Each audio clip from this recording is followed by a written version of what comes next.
Hey guys, this is Robert Breedlove from the What is Money show.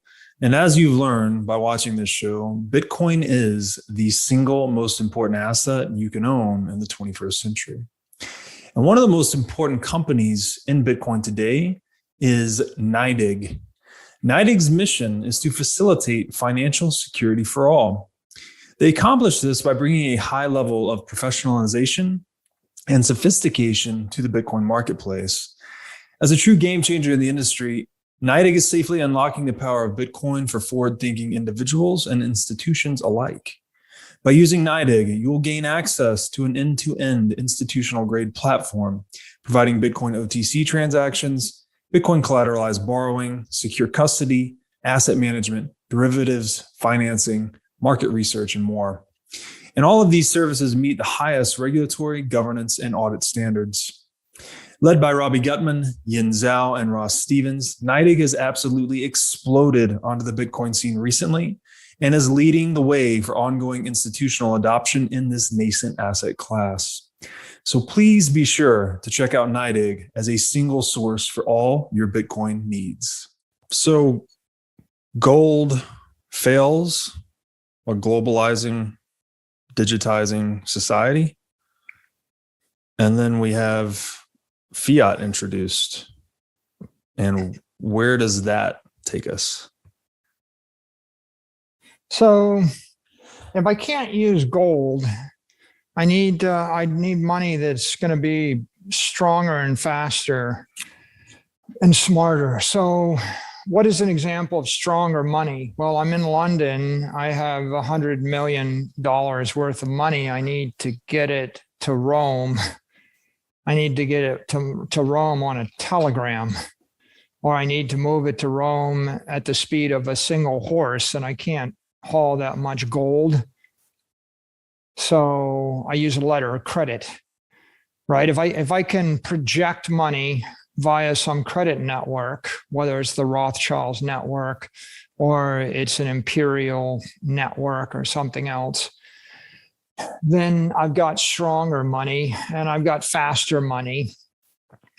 And if I can offer you that money in return for 3% interest, it becomes smarter money. The smarter meaning I created an application that does something complicated. Like when I give you money for 30 days and at the end of 30 days, you have to pay it back to me plus 4%. I created a derivative, right, of the base layer money, or a security of sorts.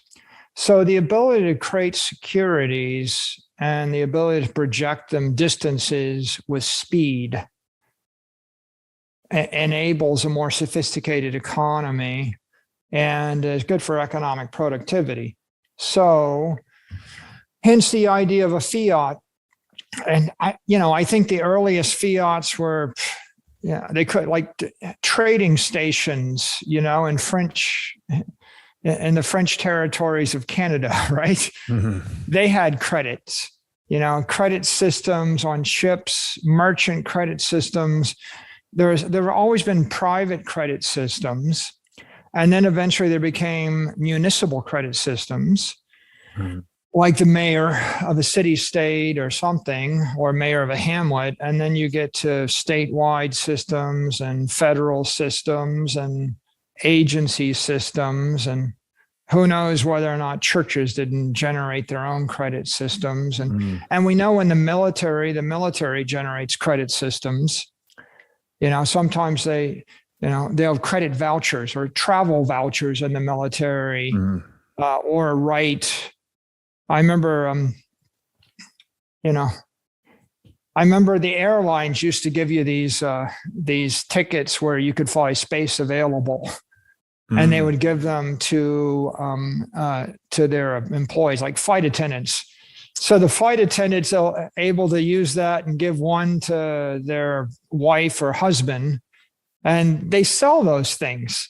There actually became a secondary market in travel vouchers. Yeah.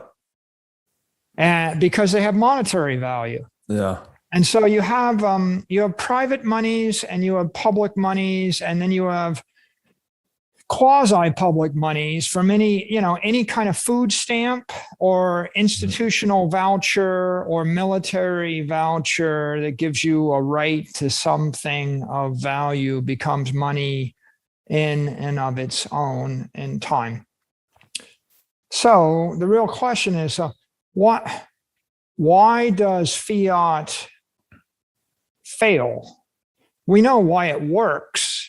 The reason it works better than gold is because you put it on a piece of paper, and ultimately the rise of databases along with the ability to shuffle paper around meant that it's a lot easier to create an application of fiat base layer money by all I got to do is take a check. Every time I write a check, I created an application, right? Mm-hmm.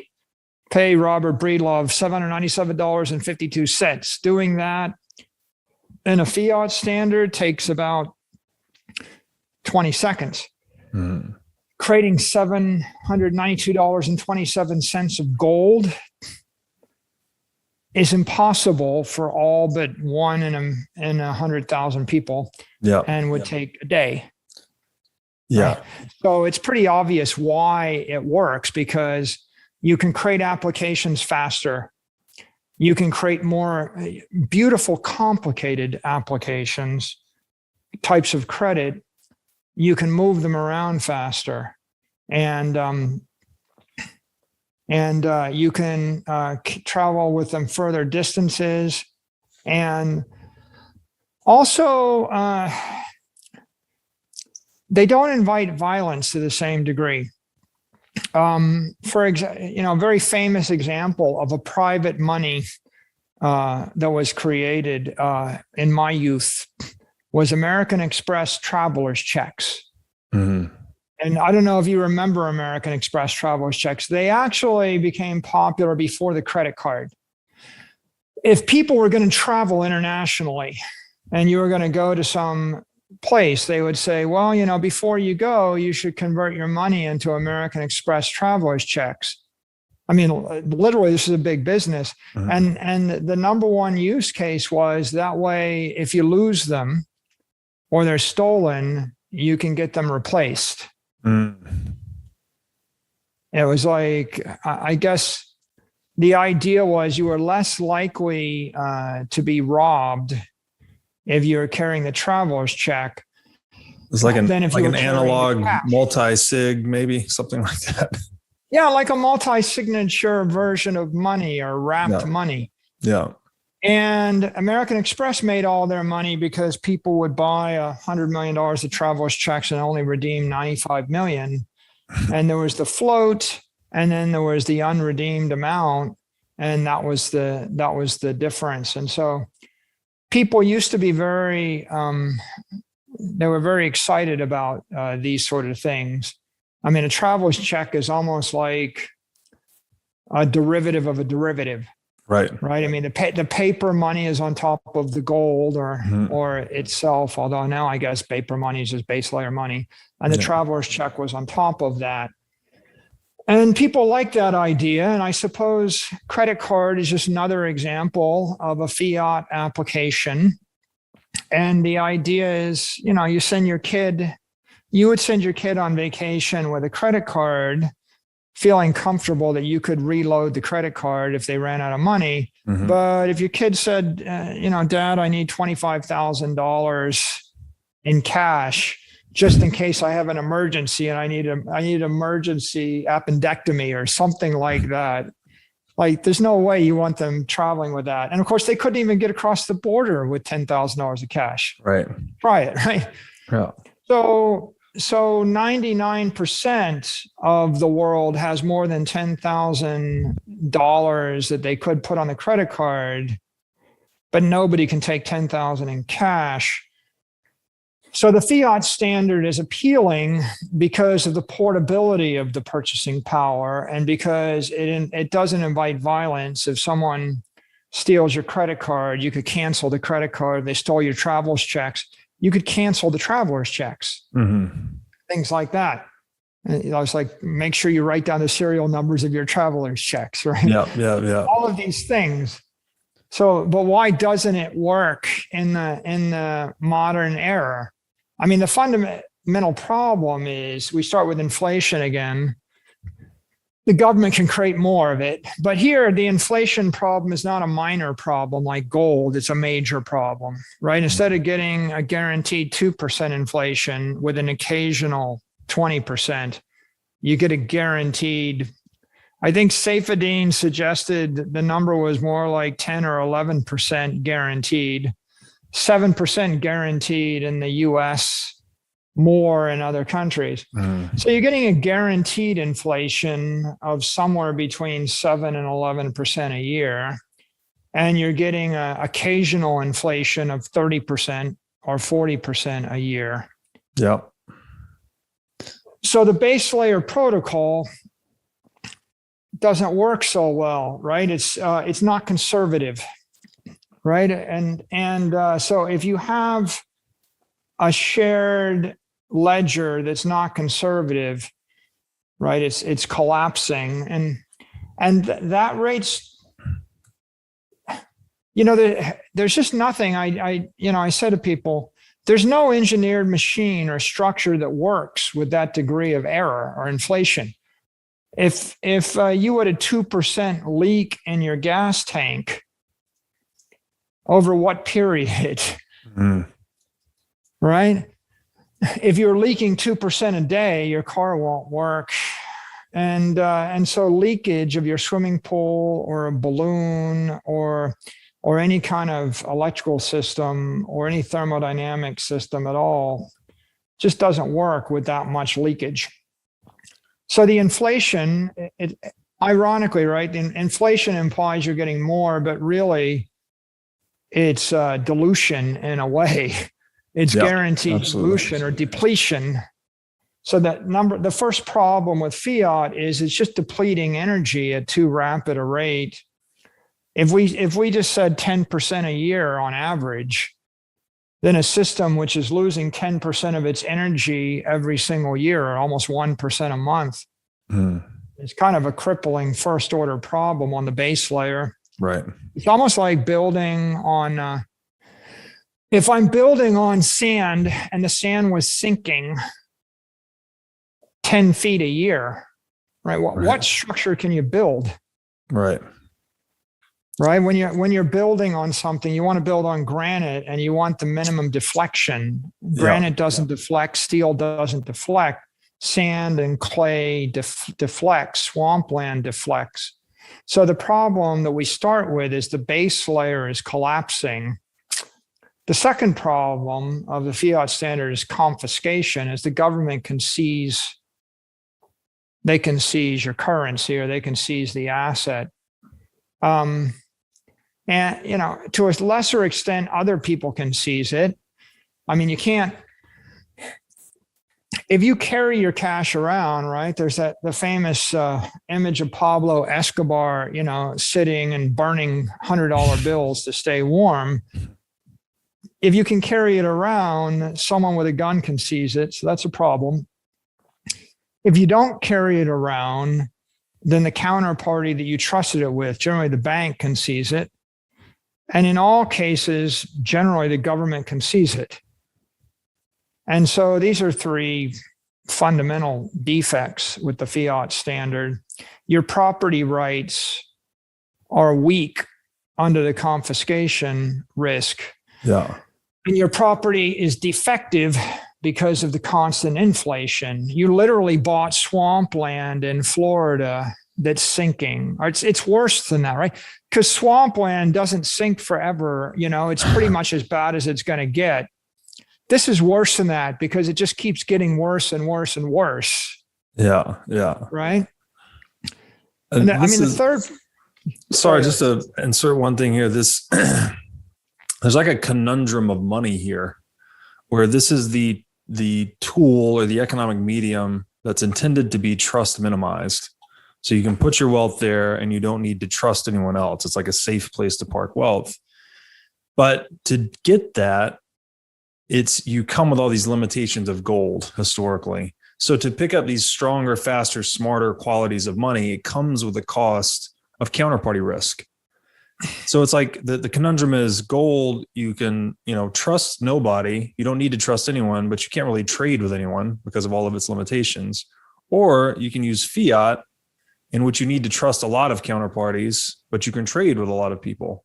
So there's this kind of conundrum we've been stuck between historically, and Bitcoin is like the answer, right? It's the collapse of counterparty risk in money. Yeah, we go from heavyweight, indestructible money that's a brick that is too heavy to pick up off the floor to lightweight cotton candy, which is really easy to move around, but ultimately not satisfying and blows with the wind. Blows away with time. The wind. Yeah. And I mean, the counterparty risk, is the explanation for inflation, right? The government's inflating it. And the counterparty risk is the root problem with confiscation. But, again, even if you had your cash in your pocket, you don't have counterparty risk in the near term, but what you do have is an invitation to violence. And it's too difficult to move it. Then you've got counterparty risk in the form of hypothecation, which is the third problem, which is you put your money in the bank, maybe they won't steal it, but they're making more of it, right? Because they're loaning it out with a reserve ratio of 10 to 1 to 10 or 1 to 20. And so you put $1 million in the bank and they create 10 million more, which dilutes your million. So the hypothecation is the third failing of a fiat standard. The fourth is the authentication again. Because remember, we wanted to actually be able to move it distances, but you can't authenticate it over a distance in its bearer instrument form because you can't pay for something with cash. So the way to authenticate it is through a counterparty. So I have to put my money in a bank. The bank has to issue a credit card. Then I have to input the credit card into the website. Then maybe the credit card gets approved. Then I have to do the transaction. Then maybe the transaction gets approved and maybe it doesn't get approved and it doesn't cross all borders. It would be impossible to do a transaction via a credit card, with a vendor in Cuba or Nigeria or China, or all sorts of places where if you cross central banks, the credit cards don't cross those jurisdictions. So that is another way of saying it's an authentication and a transportation problem, right? How do I transport fiat currency? Well, how do I transport $1 million? Do you know any private individual that's ever moved $1 million in cash over a commercial airline? There's almost a presumption that if you had $1 million of cash in your luggage, that you're a criminal, right? Isn't that interesting? Yeah. There's a presumption that if you try to do it yourself as a bearer instrument, that you're a criminal. And so it's that what we have is we have a monopoly on transportation through the banks. Yeah. But the banks only can really move within the central bank network. Otherwise, they have to cross central banks. And so the monopoly is at the bank level, the central bank level, and then the central banks answer to the government, state departments. So the central bank of the US won't do business with the central bank of Cuba. Right. Period. Won't happen. So transportation across jurisdiction is difficult and dangerous where it's possible. It either works, you're either in the zone where it's working, like you're in the US moving money between Bank of America and Citigroup at 3 p.m. on a Tuesday, and then maybe it works. Although the truth is, I get denied. I try to do little credit card transactions between my credit card and my phone. I get denied like a third of the time. Well, what type of transaction? If try to move $2,500 to Cash App from your the bank, from your bank, and the bank might actually stop it, or anything like that. if it looks like it's a transfer, you get all sorts of limits on the rate at which you can move money. Mm. And if you want to go to higher volumes, if you wanted to move 50,000 or 100,000, invariably you have to have a person, a trusted banker, a human being that's calling you on the phone to move those wires. Yeah. And so the way that we move large sums of money is between 9 and 5 p.m. with a trusted banker with a manual authentication. And I mean, it feels to me like that hasn't changed in 30 years, right? Right. Yeah. So you can't move outside of the 9 to 5, and you can't do it without that trusted banker, and you can't cross any kind of technical jurisdiction or any kind of political jurisdiction that's not in their free fly zone. Right. And the result of that is that the impedance to move that money is extreme. So on one side, it might take you 72 hours, and the real cost is hundreds of dollars. On the other side, if we go back to the credit card network, though, you have a monopoly in the credit card network, and the result is there's a 2.5% credit card fee, right? So where the money does move, there's a 2.5% fee, and that's under the best of cases, right? But the remittance network gets up to 10% sometimes. Yeah. So you've got fees that range from 2.5% to 10%. If you're lucky, you get one of those cash back cards. And so the effective cash back is 1.5% or something. So the effective cost is only 1%. Mm-hmm.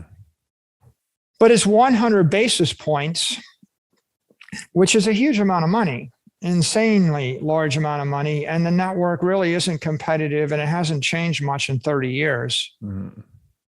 And there's massive fraud, chargeback issues. And all of these impedances you're describing, I would argue too, are essentially an impairment of property rights.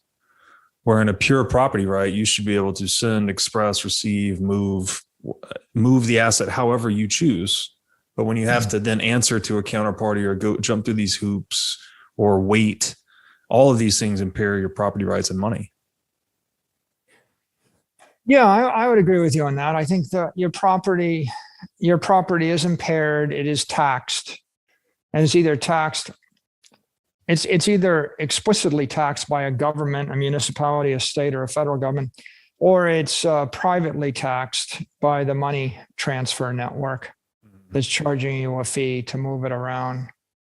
And that's a challenge. So transportation, either difficult or dangerous, or it's impossible, or it's expensive. Those are the problems with that. And then that leads to two other real deficiencies in the fiat standard. One, you got a lot of credit failures because lots of complex debt is layered on top of the base layer money. And that's complex debt and credit instruments with counterparty risk. Check kiting, right? Check fraud, or anything like that where someone stood in to pay. Lots of fraud and lots of credit failure. And then you've got securities fraud.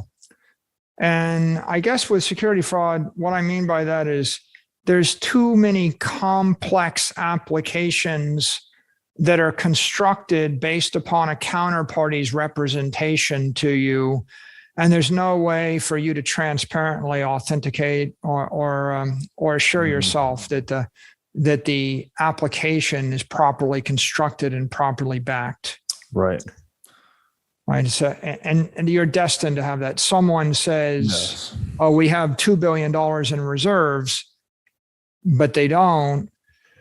But you don't know they don't. And then there's a collapse of the securities they issued, Right. or the credit or the vouchers or whatever they issued.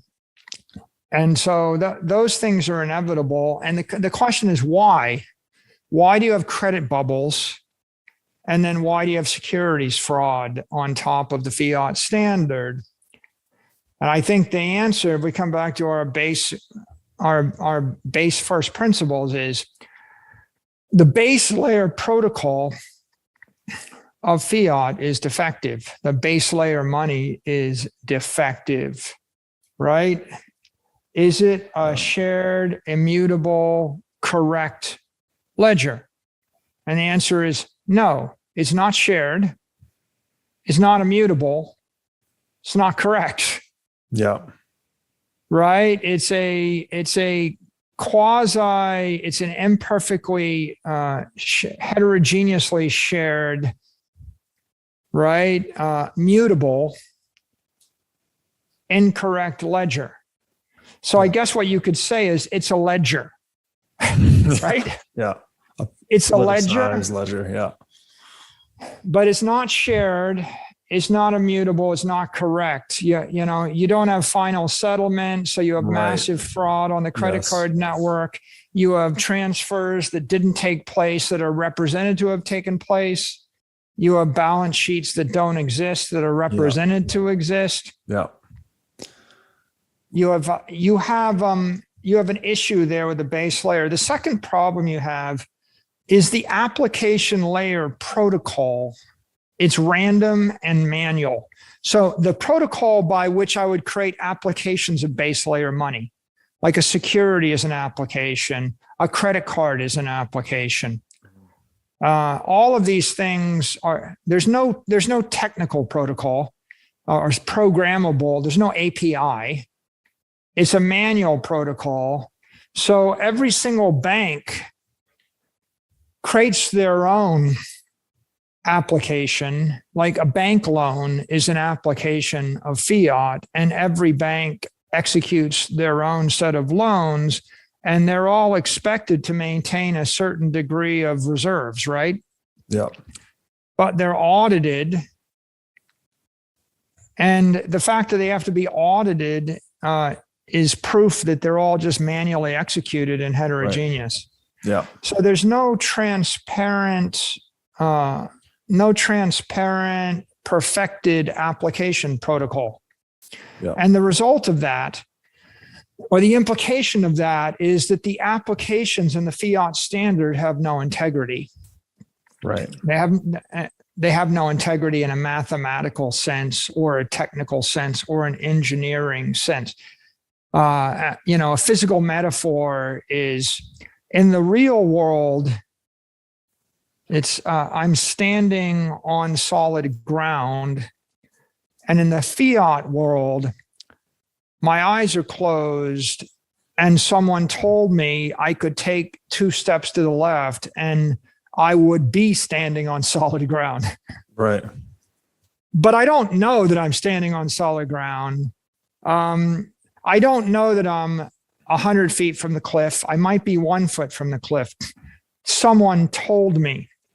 And I don't have a protocol to ascertain whether it is true or not true. Right. And so, you could generously say people just make mistakes all the time. I thought you were 10 feet from the cliff and you only were 9. And so that's why you're dead. Maybe it's just an honest mistake, right?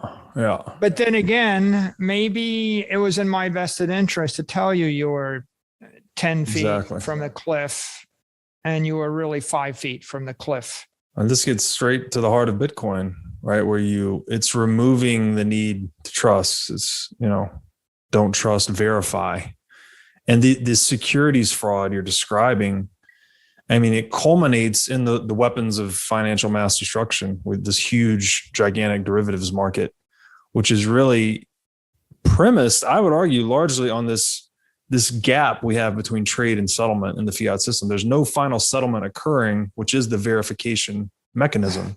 So in that gap, we have an accumulation of hidden risk that ultimately becomes systemic and lead to giant systemic blowups.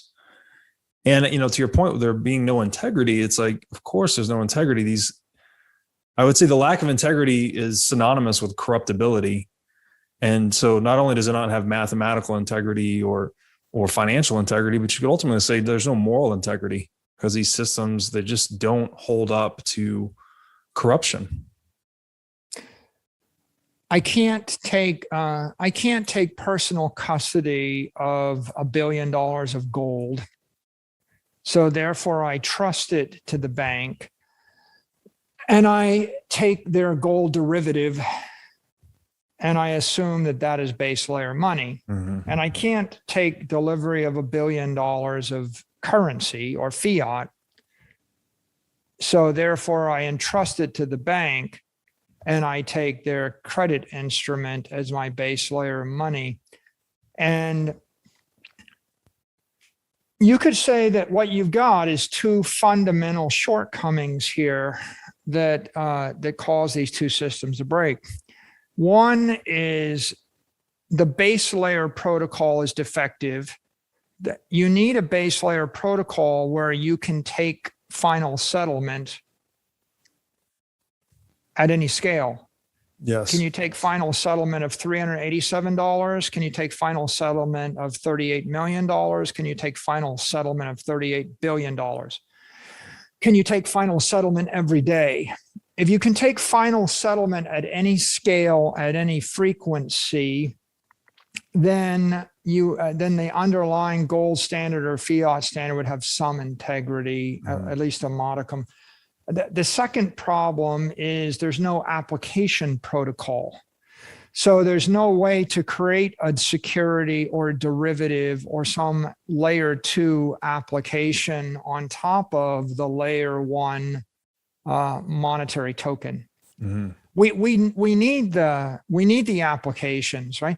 The world needs more than just base layer money. Like you need credit or you want yield or you want to build an insurance contract. Yes. Or maybe you need to be able to post a security deposit and you need to be able to get the security deposit back. Or maybe you want to put something in trust with a multi-signature arrangement for 37 years.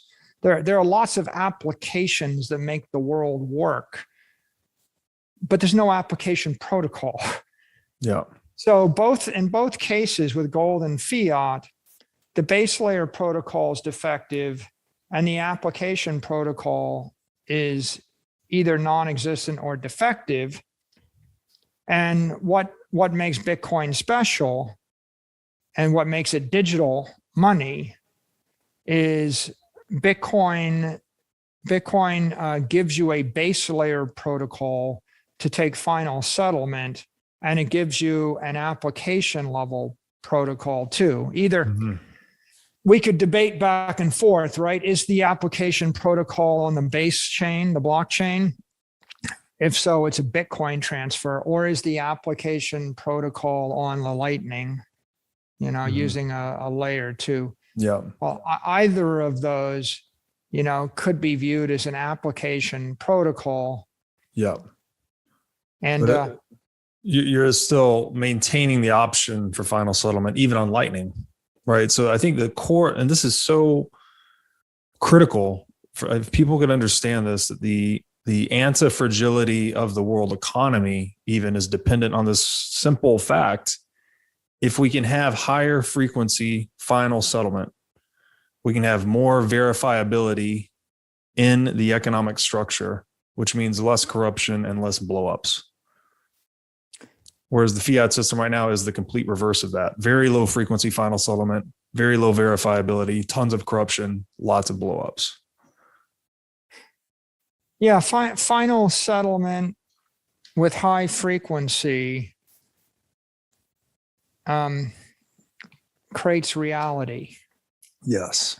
That's what the blockchain is, right? It's reality. Yes. And, every single second, gravity is testing your structure and testing your orientation. There's that phrase, can you defy gravity? And the answer is maybe if you're a great athlete for a second or two, right? For a very short period of time, can you defy gravity? It requires extraordinary strength extraordinary agility, and it still comes at great peril, right? I mean, you could try to do a backflip and you can land on your head and you can break your back and you'll be dead or paralyzed for life within a couple of seconds. So there is a final settlement. You know, it's when you look at if you're considering a crypto asset network like Bitcoin, and Bitcoin is the greatest, maybe the only successful example, but certainly the greatest example of a crypto asset network. The frequency parameter and the block size parameter for a crypto asset network is the equivalent to the space-time constants in our in a universe. So the frequency, the 10-minute frequency, that's how fast the universe evolves. And the block size is the gravitational constant. How much mass, or what is the relationship between mass and energy, and how tightly packed is matter? And once you've established those two constants, you've defined the constants that run the universe. Right. Everything else evolves around those two constants. If this is why you would never want to change them, because changing them is playing God, and you only get to play God once. Like when you start the universe, if you change the frequency and the block size of Bitcoin, you invalidate all work that's come before. Right. You imperil all structures that have formed in the universe since the beginning of time. You impair every mechanism that's been created within that set of structures. You impair them and maybe break them, and you throw the future into chaos. Yeah. Right. All of those things. It couldn't be clearer to me. But if you want the physical metaphor, it's like, what if I triple gravity on the surface of the earth right now? If I could snap my fingers and triple gravity, how many pieces of furniture do you have that crumple? How many chairs collapse, right? How many people's hearts stop? Right. How many ships sink? How many planes fly? How many factories keep working? Right? Stuff breaks, not just factories start breaking, buildings start collapsing, bridges collapse, tires deflate, right? And the person that worked for 100 years to create that great company, or the Rockefeller Center, and it just crumbles. Yeah. Okay, so you worked for 100 years and you did something and it was beautiful until everybody's dead. Yeah. What happened? Well, you changed the gravitational constant, you changed the space-time constant, and therefore the structure, which had been carefully constructed since all of eternity forward, the structure is now rendered null and void, and it collapses. It's ships are designed based on the Reynolds number. There's something called a hull speed. And the hull speed is a function of the shape of the hull, and that's a function of the way that fluid flows. And these are basic constants. And no matter how fast you push that hull, it won't go any faster because the water pushes back as hard as you push it. That's why a 150-foot vessel that's 30 foot wide will cruise at 12 and a half or 13 knots. And it doesn't matter the horsepower of the engine in it. Yeah. It's just the way the world works. Another example of that is shock waves and the speed of sound. Yep. There's a reason for the speed of sound. I mean, it's a fundamental constant. You go faster than the speed of sound, then you're moving faster than the air can move out of the way. You get a shock wave, lots of devastation. What happens if you change the speed of sound? What happens if you change the speed of light? Well, yeah, exactly. This is that. So I love this because maybe we're creating another meme here that Bitcoin is the E equals MC squared of money. And that, to your point, you only get to play God once. And Satoshi did that. Satoshi set the rules. And this, the strategies we build based on those constants, they are dependent on the invariance of those constants. If you go and change them, then all the strategies that have been built up around them collapse. So, like all the entire Bitcoin mining industry. It's all predicated upon Bitcoin coming out at a certain speed and the protocol tapering off, and the value of all transaction fees are predicated upon the block size. Right. If you increase the block size, the transaction revenues collapse. If the transaction revenues collapse, the Bitcoin mining profitability collapses. Mm-hmm. If the Bitcoin mining collapses, the energy usage collapses, the security collapses, the network collapses. Right. Right? Like you don't, what's going on with some of the proof of stakers is if you flip from proof of work to proof of stake, you destroy your entire mining industry. Right. If you destroy your entire mining industry, all of the security, all the social, political, economic, thermodynamic security collapses. Yep. If it collapses, the integrity and the durability of the money collapses. There are all sorts of second order, third order, fourth order consequences to this. And the fundamental basis of integrity is one has to know that God is not going to change the rules on you if you spend your entire life working on something. Right.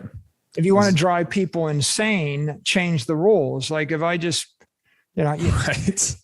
I change the speed of light and the speed of sound, and I quintuple gravity before you compete in the Olympics.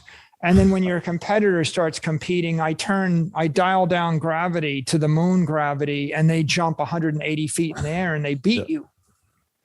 Right. And then what happens next? You're like, well, that guy had moon gravity and I had Saturn gravity, and my my legs are broken and my hips are broken, and I'm lying on a gurney with an IV in my arm, and my heart's about to stop. And the other dude is bounding over the stadium.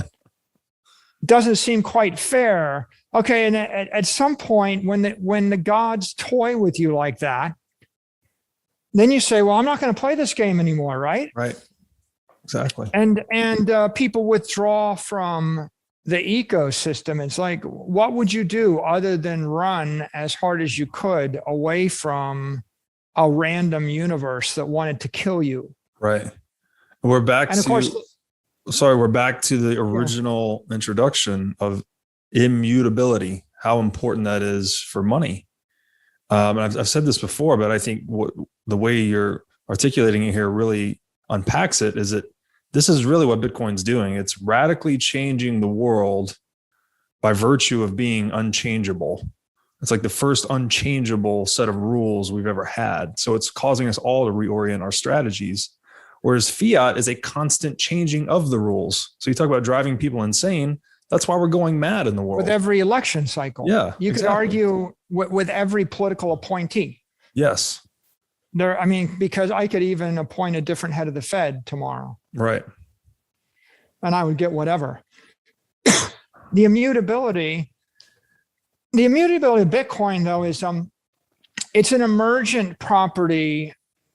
People would say there's nothing that's absolutely immutable, like short of being God, it's not absolutely immutable. It's an emergent property, but as Bitcoin becomes more decentralized, the thermodynamic inertia of the thing increases and it becomes more immutable. Yeah. When there were 100 holders, it was something. When there was 1 million, it was more immutable. When there's 100 million, there's more immutable. When the Bitcoin mining spreads further, when the holders spread further, when there are more institutions and organizations and jurisdictions holding, the more it spreads, the more immutable it gets. Right. And therefore, the higher degree of confidence you can have in the integrity of the entire thing. So that is what's interesting about this entire phenomena. I mean, I've kind of described it as a fire in cyberspace, but a better metaphor might very well be a monetary virus in cyberspace, right? Yeah. It's a living creature, right? And we can go back and forth over what kind of living creature. Yes. But it's a living creature that's massively decentralized, massively fault tolerant, that's got a genetic code, and it's a swarm creature, right? It's genetically reproducing its DNA, and the more it reproduces, the more it spreads. The more decentralized it gets, the more immutable it gets, the more vital it gets, and the stronger it gets. And it's therefore paying us to live in symbiosis with it. That's how it's growing, right? It's just it's paying or incentivizing everyone to interact with its network favorably, whether you're a miner, a holder, a developer. Everyone's aligned with the success of Bitcoin by virtue of its incentive design. Yeah, it's like it's some kind of swarm cloud of truth. Yeah. Living, Yeah. the living truth nebula. Yes. I tweeted this out. Us all. Sorry, I tweeted this out the other day. I thought you might like it. Because fiat, I think, is it's the opposite. Again, it's like a cloud of self-deception. We think we can just print more money and make things okay, paper over past mistakes. And the remedy to self-deception, I've been talking to this guy, John Vervaeke, he says, is wisdom. So you might say it's this cloud swarm of organism of wisdom as well, too, that we're getting back to the principles of money. Yeah.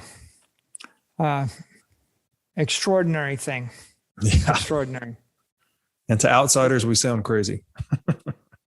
So the human race tried with metal money, and then it went on to fiat money. And then we invented computers, and then we put them on a network, and then we perfected cryptography. And so once we checked off the computer box, the network box, and the cryptography box, then you had all the components you needed in order to create a crypto asset network. And that's what Bitcoin is, right? Maybe not the first, but the first successful crypto asset network that emerged as the ideal technology for money. All right, guys, that was episode 11 of the Saylor series. And this episode, I think Saylor just did an amazing job of going through fiat currency point by point, explaining its history, its emergence, and really all of its failings at a very detailed level. So I think the simplest way to understand this, again, if we get back to that original definition of money, one of the original definitions of money is as a device for expressing value across space and time. And we know gold historically was selected through this free market process as the best asset for storing economic value across time.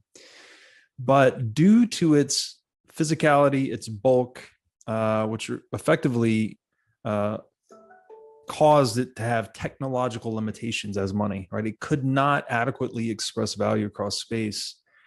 We, as a species, were forced to abstract it into a currency to try and augment its portability, to try to make it better for transacting across space. And, this gave us a lot of additional functionality, but it also came with a lot of risk, the biggest of which, as we went into, was counterparty risk. So as Saylor puts this, by abstracting gold into a currency, we gain we gain a lot of advantages, right? The harder, smarter, faster, stronger money is able to be captured at a fiat currency layer because we can do additional technological things to it at that layer that you can't do with gold, right? Gold's just the shiny dumb rock. It doesn't have APIs. It's not programmable. It cannot be beamed through a telecommunications network, which, if we're looking at money through that ideal lens, again, this immutable, truthful spreadsheet in the sky, gold is just very limited in that respect. So one of the things abstracting in currency did was it allowed us to have smarter applications. Smarter here meaning that it would allow you to generate yield on your savings or on your assets. And this is the original purpose of banks, right? So as people would accumulate savings, typically in gold or silver, you would custody that money with a bank for a couple of reasons. One, to secure your stash, right? You didn't want to keep it in your home. The economics of securing gold actually were favorable to centralizing its custody to a central counterparty. And two, you could then optionally, as a saver, right? You have savings, you could optionally let the bank match your savings with a borrower. So an entrepreneur, perhaps trying to go out into the world and create some new project or add value, they could then borrow your savings at interest, which would allow you to earn a yield on your savings. So this was something, this maturity matching function and risk matching function is something historically provided by banks.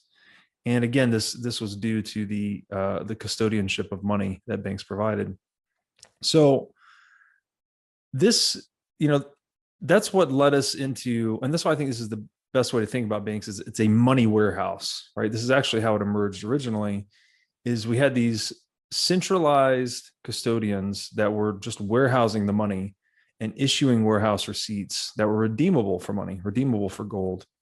And it allowed us to have all of these extra features, but the problem was the need to trust the counterparty, as we covered before. So that paper certificate that was redeemable for gold actually became a debt-based money, right? The paper itself is not the money. It's not the instrument of final settlement. It is a claim. I'm sorry, not a claim. It's a call option on the money. So you can take that paper certificate to the bank and call your money, like take possession of the gold. And what this does, though, and the pernicious thing about this is that you get into this sequence of deferred settlement. So every time you and I trade this paper note in a transaction, which again is much more portable, much more transactable, much easier to do in day-to-day transactions, especially than physical gold, we are not actually settling with finality. I haven't actually given you money.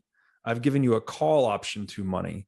And it's only when you take that to the bank and redeem the actual money that you have been settled with finality. You have no more debt on your balance sheet.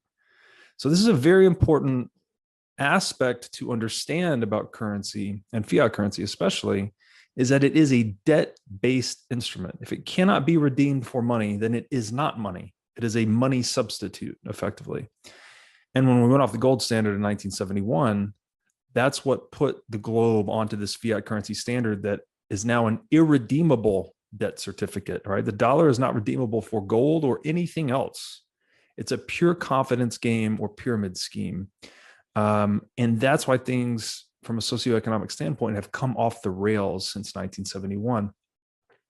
So, it's pernicious because we didn't have another option. It's like we had gold or we had currency, which added all this feature set to money, but came with this really, really potent form of counterparty risk that, in many times throughout history wiped people out. People had their entire savings wiped out, either through inflation or outright confiscation. So another advantage of these, and Saylor made the point that these debt-based instruments, they change the incentives to violence somewhat. And he gave the example of Amex traveler's checks, in that you didn't have to walk around with this bearer asset money, right? Like gold coins, that if they were stolen, there was no mechanism to reverse that involuntary exchange of theft.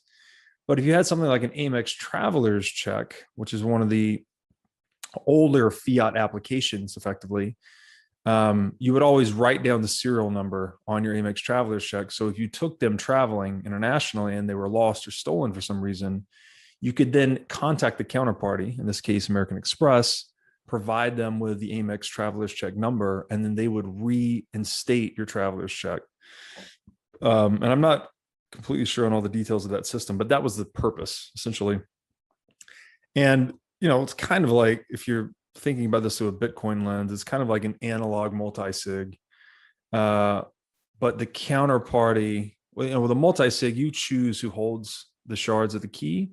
This would be kind of a centralized multi-sig model where the counterparty is, not only are they monetizing the float, so that would be all the funds provided to it before they were redeemed. They have a time value of money business opportunity there. But they also, I think Saylor said, they only redeemed, or about 5% of the funds went unredeemed. So that would be effectively be free money to the counterparty. So that kind of highlights the advantages and disadvantages of credit-based money and fiat applications more generally. But this, the main theme here, I think, is that credit-based or debt-based money, fiat currency, this was very important for a globalizing society. We needed high velocity money to satisfy the needs of a globalizing marketplace, frankly. So then we got into the major problem of fiat currency, which is a component of this counterparty risk we've been discussing, and that is inflation, right? It is a monstrosity in the world economy, and I don't think I'm overstating it. It's the term, we've been conditioned by Keynesian propaganda and traditional economic curriculum to think that it's a normal part of economic activity. But it is in fact nothing more than arbitrary reallocation of resources, to say it nicely, violation of property or theft, to say it more accurately, in my opinion. And Saylor, in his engineering mindset, he describes this as the error rate. And I think in the US, roughly, when you look at how much inflation we've suffered in the dollar historically, it's been around 7% on average. And abroad, it tends to be a little bit more like 10%, because you get not only the US dollar inflation, but also the inflation of the other, the weaker currencies themselves. So this is an error rate and a rate of theft that's been integrated to our monetary system for a really long time. And the consequences of this are really bad. And again, as Saylor says, there's no engineering system in the world that would tolerate such a high error rate, or another way of saying this is like leakage of energy, that this instrument that is designed to express value or energy across space and time is just bleeding out. And even when it's not being transacted, even when it's just being held and stored for future use, it's just bleeding out. And this is, you could imagine if you were trying to build a house or something, and the value of the meter was constantly in flux, right? Constantly being diluted or deteriorated, that it would just make planning really difficult. And that's sort of what we have with money today. We lack a universal metric system or something comparable in the sphere of money. We lack an engineering standard for money. And that's really what Bitcoin is, right? It is this first universal metric system or value system for money, and it can't be violated. It can't be changed. And this is very important for harmonizing human action at scale. And this, the other pernicious thing about inflation is that it's nominally deceptive, because you think, okay, my house was worth $400,000. Now it's worth $500,000. I'm richer. But what's actually happened is that unit of economic perception, money, right? As we're using it as a unit of account function, it's integrated into our mental software. It's actually been depreciated. So you're perceiving the value of your home through a diminished aperture.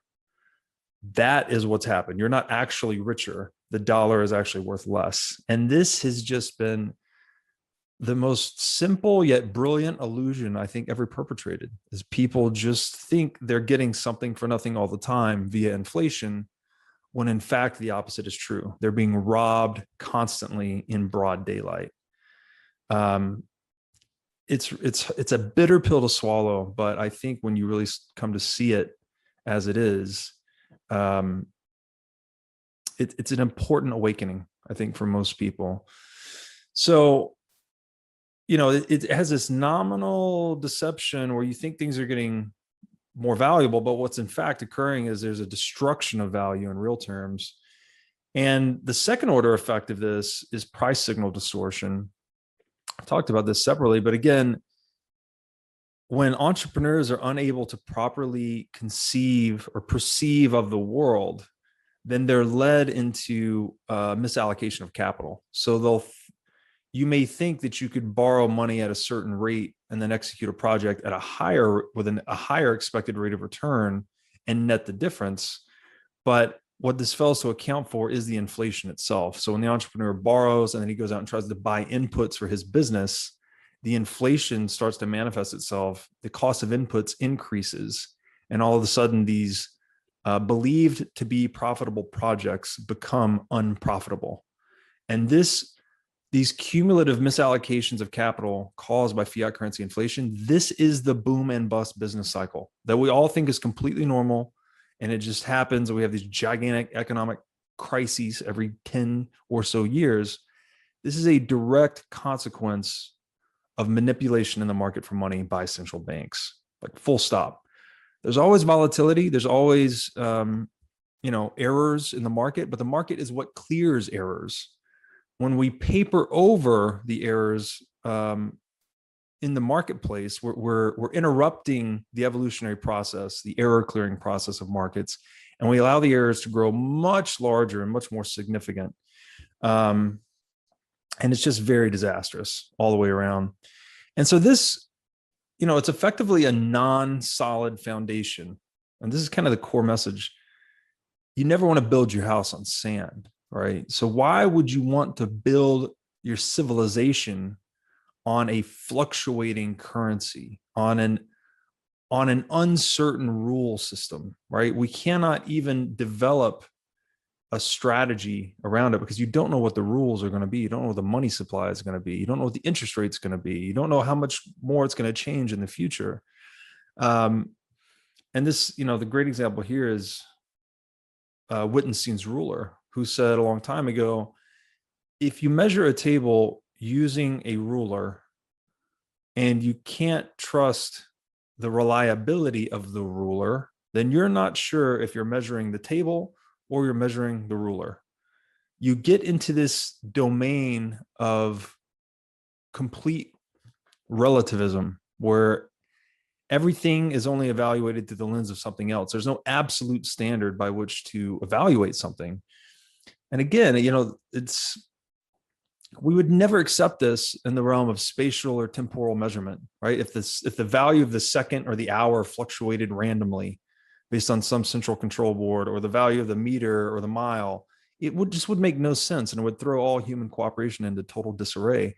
Yet that is exactly what we have in the market for money.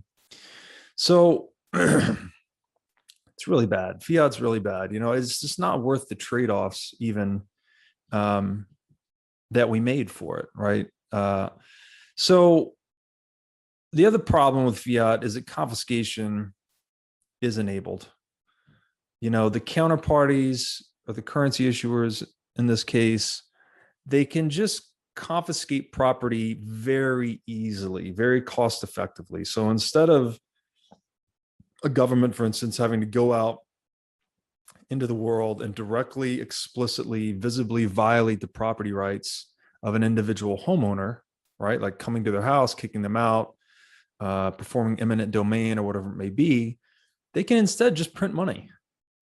And again, so long as everyone's caught up in this spell that printing money is somehow a net positive and they don't ask too many questions or push back, then government can just get away with this for a very long time. Yet it is in fact the same thing, right? They are, again, allocating themselves this call option on property called money. And externalizing all of the inflationary costs onto property holders. So it's nothing more than a violation of property rights. It's just done in a much less visible fashion, but therefore done at a much larger scale because people don't see it or understand it enough to push back against it. So this kind of leaves us in a conundrum, right? So we have this conundrum of money we talked about. You can have gold, which is a trust minimized asset, holds its value really well over time because its supply is relatively predictable. Yet it comes with extremely high transaction and security costs. So to move gold over time, move gold across space, or even to secure gold in a vault over time, like the costs are very high, and the costs tend to scale with the amount stored. So that causes market actors to then want to amortize that cost into a centralized custodian. So this develops a business model for centralizing gold. So then we get currency or later fiat currency.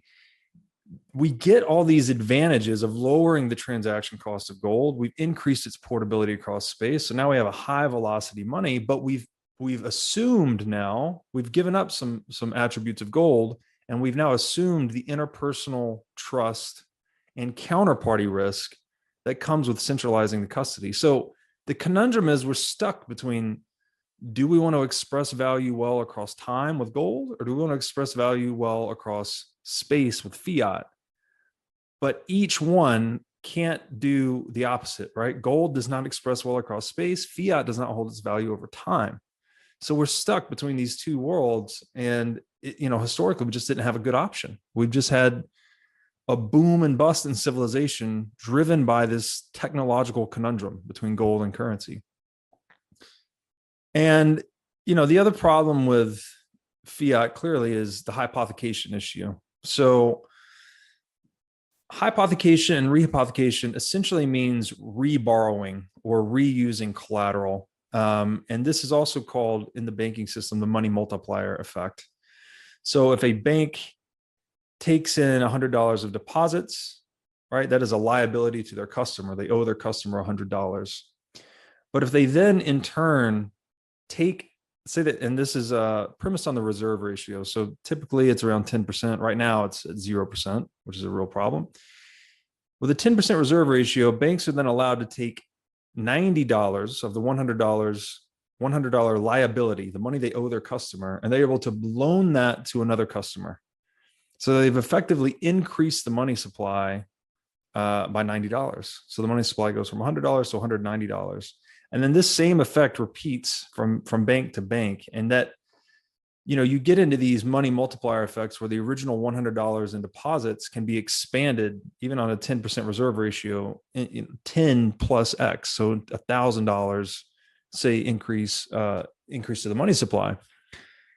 And this just injects a lot of leverage into the system. So we're amplifying the boom and bust business cycle. We're causing a perceptual disturbance in the economic system that actually causes the accumulation of hidden risk and blowups.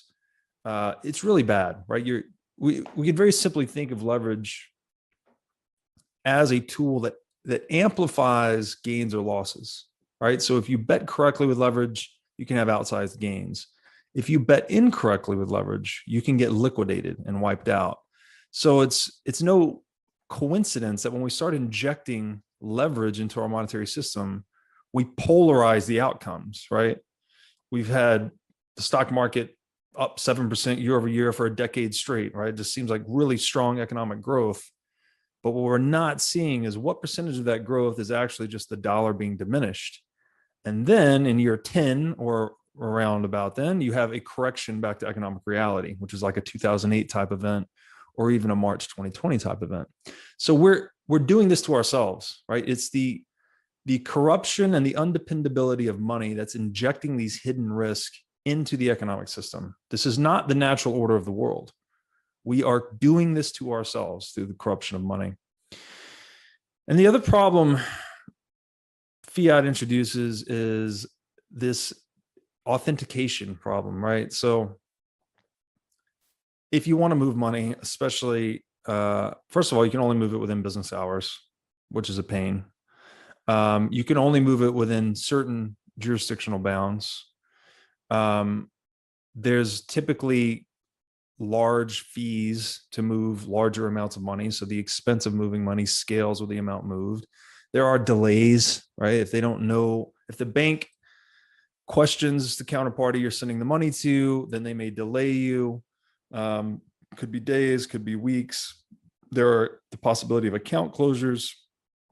So all of these strictures in the market for money, in the system of liquidity, these are effectively limitations on your property rights. So again, property, like this is the basis of civilization. If you own property free and clear, you can do whatever you want with it, right? So long as you do not transgress against the property of others.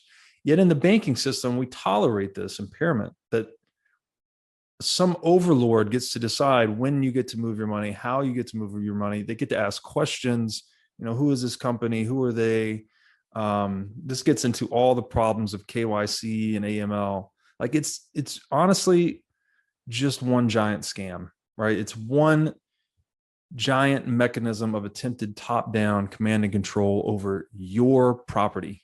So this is a force that is countervailing to civilization itself, yet we tolerate it as if it's the norm. And it's hard to believe things have gotten this far, especially in the 21st century where we consider ourselves to be so advanced. And so in this dynamic, central banks and banks effectively become the deputies of government. They're constantly checking on who's moving money where and determining, if they're good actors or bad actors. But all of this is relevant to the aims of the government itself. And one manifestation of this is the censorship you commonly see, and this takes place in many parts of the world, in the interface layer between banking and crypto platforms. So many people have reported this, trying to send their money onto an exchange to buy Bitcoin. They're often getting censored, or they're getting their bank account closed, or they're getting delayed. And this is just because, again, you don't have absolute control over your property when it's in the bank, right? You have an IOU from the counterparty. And all of a sudden, when you go to redeem that, which when you buy Bitcoin, it's equivalent to being in a bank in the early 20th century and taking your dollar in to redeem gold. You're basically swapping your money substitute for real money. But this again shows you where the bank tries to stop you from doing that, because they have a vested financial interest in keeping you in their custody, right? Where they get to control you and profit from you. That's a real problem, right? This is a limitation on property and therefore is a decivilizing force. And I mean, like, it's your money, right? It's your money. You sacrificed your time, your most personal property, which is yourself and your time, your skills, your ingenuity, your know-how. You sacrifice that every day to obtain this money.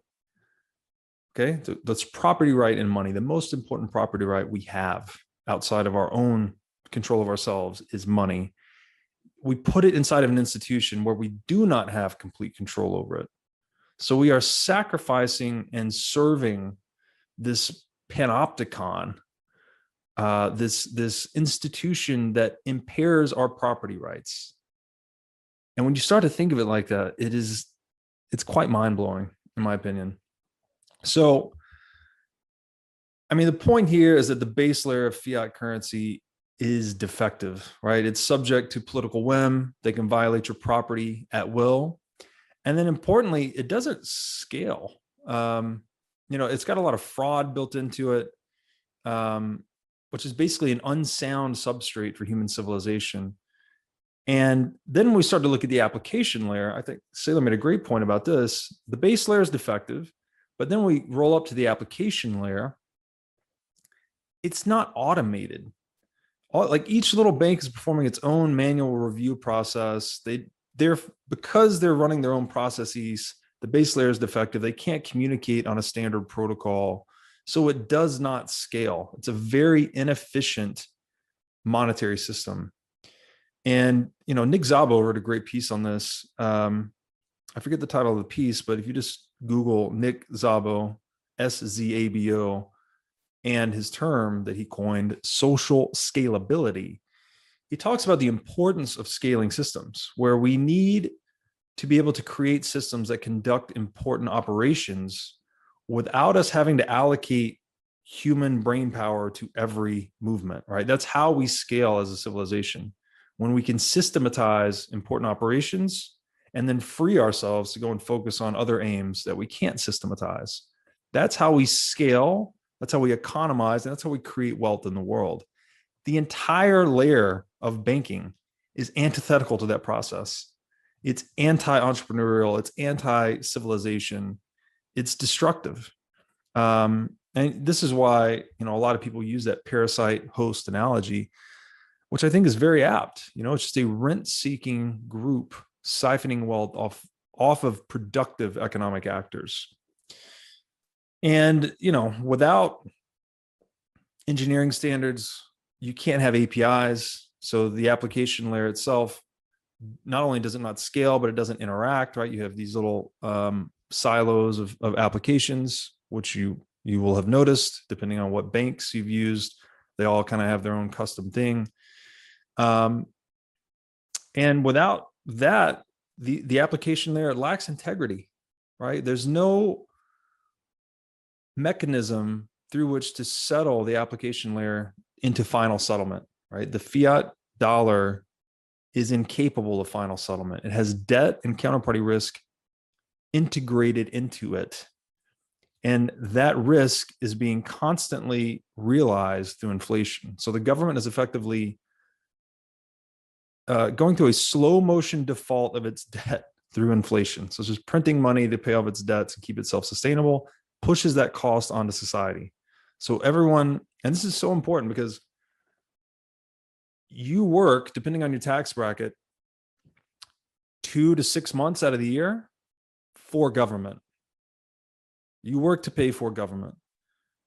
That's your direct tax bill, right? That's your, say, 20 to 50% effective tax rate, depending where you are in the world. I mean, everyone's got their own coefficient. This does not account for the fact, further, that the currency is being inflated and that inflation is being used to further tax population. So without an ability to settle with finality, right, to get out of dollars into something that can't steal from you, into a money that can't steal from you, that you're just being further and further subjected to this economic tyranny.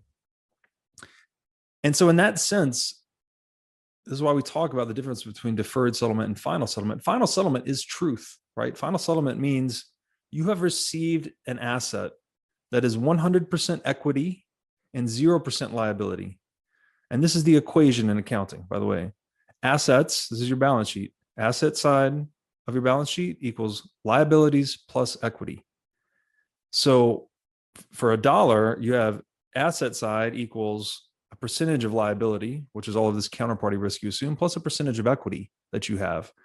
But with Bitcoin or physical gold, you have an asset that is 0% liability. It's a bearer asset, which means 100% of your asset value is equity value in your hands, the owner, right? It's a full and robust property right.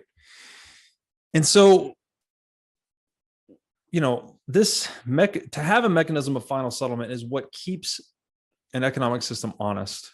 And this reminds me of the old Buffett quote, when the tide goes out, you see who's swimming naked, right? So many actors can do really well when the market's moving up and you're borrowing and reborrowing and reinvesting and everything's, again, debt amplifying your gains. But when the tide goes out and pulls back, it's those who have strong equity positions, so strong balance sheets or are in a solvent position that do well.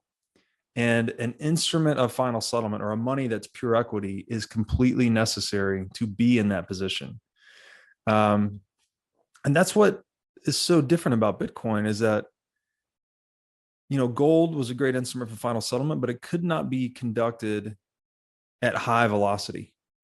And for the first time with Bitcoin, we have a system that can settle anywhere in the world to the base chain. This is ignoring Lightning Network and other features that accelerate it further. We can perform final settlement anywhere in the world, typically within an hour. So what we have now is a money on which to build our economic system that is capable of conducting high frequency final settlement, which is to say high frequency truth or high frequency verifiability, right? This is back to the ethos of Bitcoin. Don't trust, verify. I don't need to trust the individual. I can just trust the Bitcoin network that the transaction and the money has been verified when it's sent to me. This creates an anti-fragile economic system, whereas fiat is the exact opposite of this, right? We have no final settlement, not even low frequency. It's not even possible. You can't even settle outside of the dollars if you're purely within the fiat system. So you just have deferred settlement on top of deferred settlement, just expanding with more and more hidden risk as the economy booms. And then when it busts, it's cataclysmic, right? And, so no final settlement, low verifiability, and therefore extremely high fragility. And that is what the economic system, especially since 1971, has been characterized by: extreme booms, extreme busts, extremely high fragility. And this has real consequences in the lives of people. And it's all rooted in this, right? It's a poor engineering standard. It's a non-well thought out system of economic activity. And it literally can be fixed, right? This is why we all say Bitcoin fixes this. So, to finish, Bitcoin is changing the world by virtue of being unchangeable. It's a really big phrase, but to Saylor's point, if you want to drive people insane, just constantly change the rules. And you know this intuitively, right? If you walk into a poker room at a casino, the hand rankings in the poker game and the rules and the rake and all these different aspects of the game, they don't change, right? You need invariant rules in a game so that players can develop strategies and compete with one another. If the rules change, then all of a sudden the incentives are twisted towards, well, how do I control the rules and bend them to my favor?